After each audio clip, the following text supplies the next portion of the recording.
Selon le président du MEDEF, le Mouvement des entreprises de France, aujourd'hui, plus aucune entreprise ne peut bâtir sa stratégie internationale en ignorant l'Afrique, qui représentera un quart de la population mondiale d'ici 2050 et qui affiche depuis 10 ans un taux de croissance supérieur à 5%.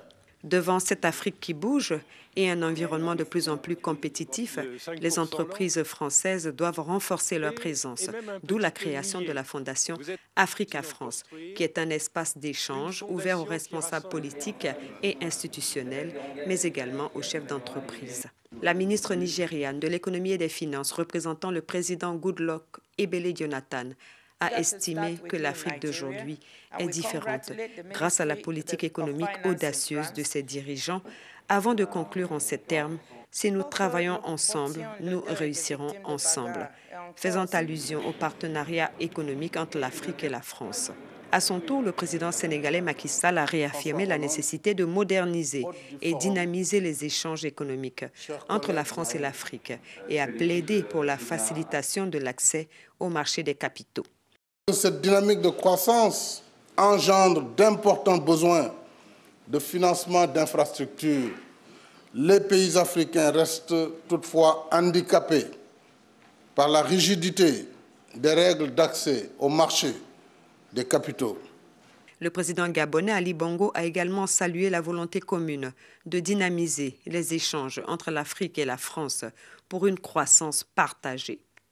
Dans notre monde en proie à la volatilité des cours des matières premières, à la fragilité des marchés, à la montée du terrorisme sous toutes ses formes, au changement climatique et à l'érosion de la biodiversité, au fléau du chômage des jeunes, pour ne citer que cela, il nous faut aujourd'hui, plus que par le passé, concevoir ensemble des modèles de développement plus intégrés et plus durables. L'intervention très attendue du Dr Alassane Ouattara, expert de haut niveau en économie, a porté sur le partenariat public-privé adopté en Côte d'Ivoire depuis 1959. Houphouët-Boigny, en tant que ministre sous la 4e République, avait décidé d'un partenariat public-privé avec le groupe Bouygues en 1959, avant l'indépendance, pour fournir de l'eau potable à la ville d'Abidjan. Donc pour nous, le partenariat public-privé n'est pas nouveau et nous considérons que maintenant, le continent africain offre des perspectives importantes pour que les entreprises françaises puissent aller dans ce domaine. Les partenariats public-privés ont fait leurs preuves dans le monde et aujourd'hui, tout le monde s'accorde à dire que c'est un bon levier pour accélérer le développement des infrastructures, surtout en Afrique. Ces partenariats offrent une plus grande souplesse des politiques budgétaires. Et ceci permet donc de tirer profit aussi des capitaux et de l'expertise qui sont apportés par le secteur privé. Alors, nous avons noté que la forte croissance que connaît l'Afrique au cours de ces dernières années fait que les besoins d'investissement en matière d'infrastructures seulement sont évalués à 100 milliards de dollars par an. Et en réalité, les ressources publiques intérieures et extérieures ne peuvent fournir que 50% de ce montant. Ceci veut dire que, bien sûr, le partenariat public-privé peut apporter le complément. Et l'Afrique doit combler ce retard si nous voulons parvenir à l'émergence. Le président Alassane Ouattara a invité les investisseurs français à choisir la Côte d'Ivoire. Je voudrais maintenant inviter les entreprises françaises à faire preuve de beaucoup plus d'intérêt et d'agressivité.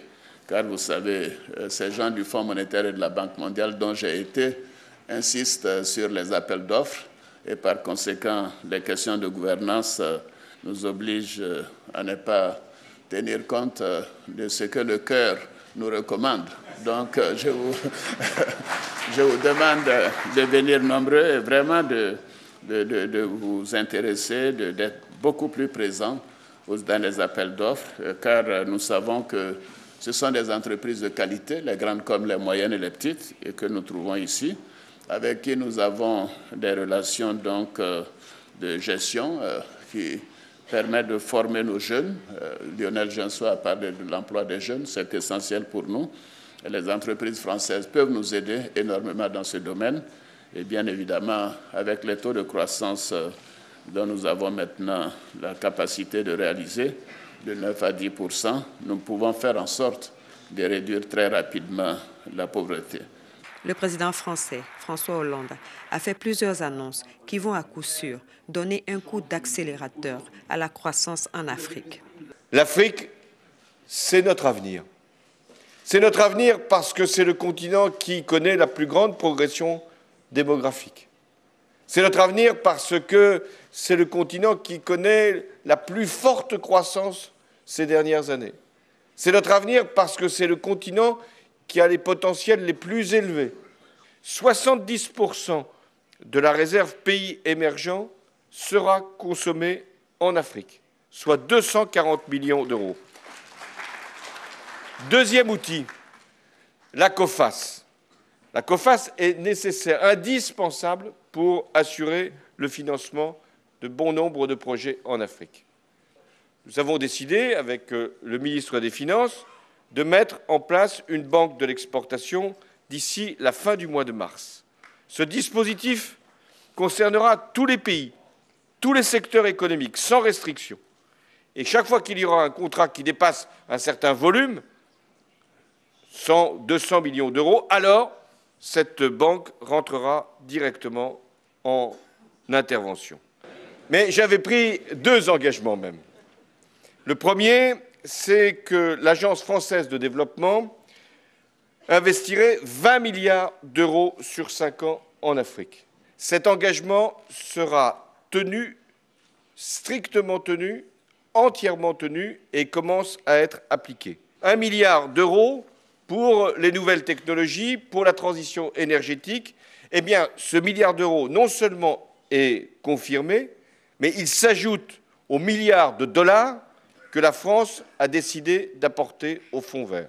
Avec ce forum et le lancement de la Fondation Africa France, on peut dire que c'est une nouvelle page des relations économiques qui s'ouvre entre la France et l'Afrique grâce à un partenariat profitable à tous.